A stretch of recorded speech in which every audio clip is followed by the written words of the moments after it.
Hi friends. இன்னைக்கு முள்ளங்கி வச்சு ஒரு வித்தியாசமான குழம்பு ரெசிபி தாங்க பார்க்க போகிறோம்.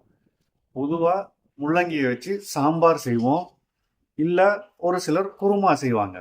ஆனால் இந்த குழம்பு ரெசிபி புளி இல்லாமல் ரொம்ப வித்தியாசமாக செய்ய போகிறோம். சாதத்துக்கும் சரி சப்பாத்திக்கும் சரி பெர்ஃபெக்ட் காம்பினேஷனாக இருக்கும். ட்ரை பண்ணி பாருங்கள்.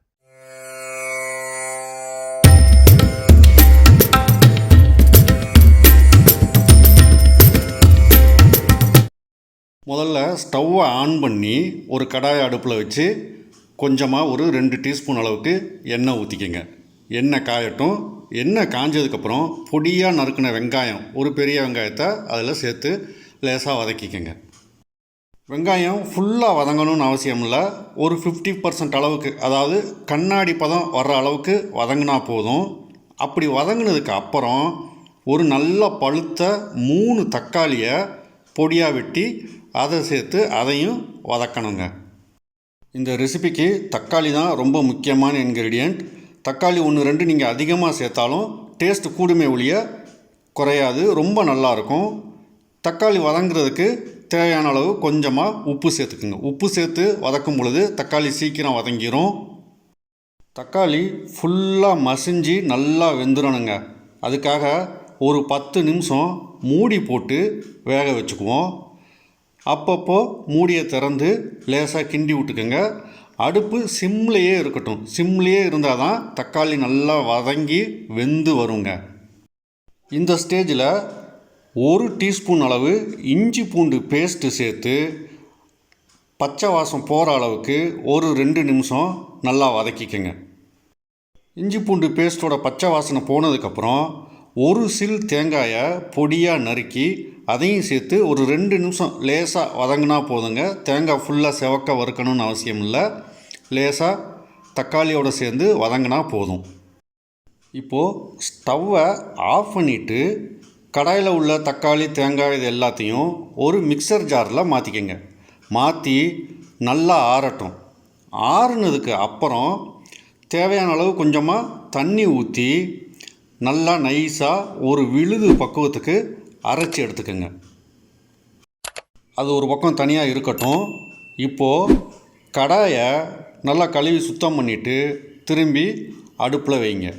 அடுப்பில் வச்சுட்டு சமையல் எண்ணெய் ஒரு 2 டீஸ்பூன் ஆட் பண்ணி எண்ணெய் காயட்டும். எண்ணெய் காஞ்சதுக்கப்புறம் 1 டீஸ்பூன் கடுகு ஆட் பண்ணிக்கோங்க. கடுகு வெடித்து பொரிஞ்சதுக்கப்புறம் 2 பச்சை மிளகாயை நீல வாக்கில் கீறி அதையும் கருவேப்பிலை ஒரு 4ஐயும் எண்ணெயில் சேர்த்துக்கோங்க. கருவேப்பிலையும் பச்சை மிளகாயும் லேசாக வதங்கினதுக்கப்புறம் மீடியம் சைஸ் முள்ளங்கி நான் 2 எடுத்துருக்கேங்க. அதை வட்ட வட்டமாக நம்ம வழக்கமாக சாம்பாருக்கு நறுக்கிற மாதிரி நறுக்கி அதையும் சேர்த்து நல்லா வதக்கிக்கோங்க.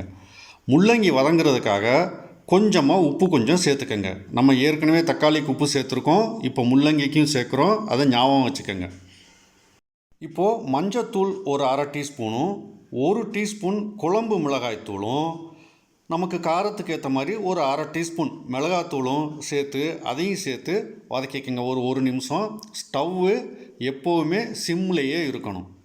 இப்போது இந்த ஸ்டேஜில் நம்ம முள்ளங்கி மூழ்கிற அளவுக்கு தண்ணி கொஞ்சம் ஆட் பண்ணிக்கோங்க. தண்ணி ஊற்றி மசாலா எல்லாம் முள்ளங்கியோட எல்லாம் தண்ணியில் நல்லா கலந்ததுக்கப்புறம் ஒரு மூடி போட்டு மூடி ஸ்டவ்வை மீடியம் ஃப்ளேமில் வச்சு முள்ளங்கியை நல்லா வேக விடுங்க. ஒரு 10 நிமிஷம் வேகட்டும் முள்ளங்கி.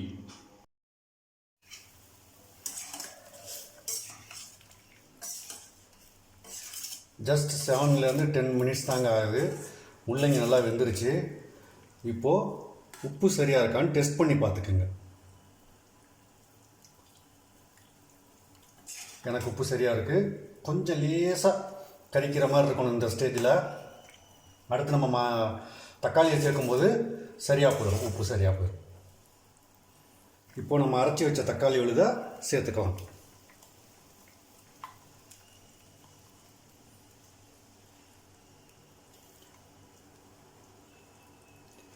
ஏற்கனவே நம்ம தண்ணி கொஞ்சம் கூட ஊற்றிருக்கோம் வேகிறதுக்காக. ஸோ இந்த ஜாரை லேசாக அலசி மட்டும் ஊற்றுங்க. அவ்வளோதான்.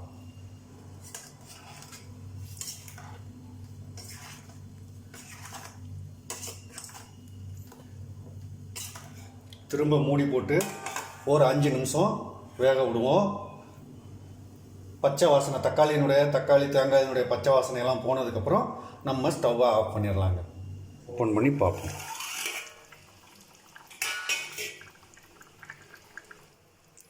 சூப்பராக வந்திருக்குங்க. இந்த கன்சிஸ்டன்சி வந்ததுன்னா நல்லாயிருக்கும், டேஸ்ட்டு சூப்பராக இருக்கும். இது சாதத்துக்கு ரொம்ப அட்டகாசமாக இருக்குங்க. சப்பாத்திக்கும் தொட்டுக்கலாம், ரொம்ப சூப்பராக இருக்கும். ஒரு தடவை ட்ரை பண்ணி பாருங்கள். நம்ம இதில் புளி ஊற்றலை, தக்காளி மட்டும்தான் புளிப்புக்காக யூஸ் பண்ணியிருக்கிறோம். வேறு பட்டை, சோம்பு, கிராம்பு, பூண்டு இந்த மாதிரி ஐட்டங்கள் எதுவுமே நம்ம சேர்க்கலை. அதனால் சூப்பராக இருக்கும். அப்படி சேர்க்கலைனாலுமே ட்ரை பண்ணி பாருங்கள். தேங்க்ஸ் ஃபார் வாட்சிங். கமெண்ட் பண்ணுங்கள், லைக் பண்ணுங்கள். நெக்ஸ்ட் வீடியோவில் சந்திப்போம்.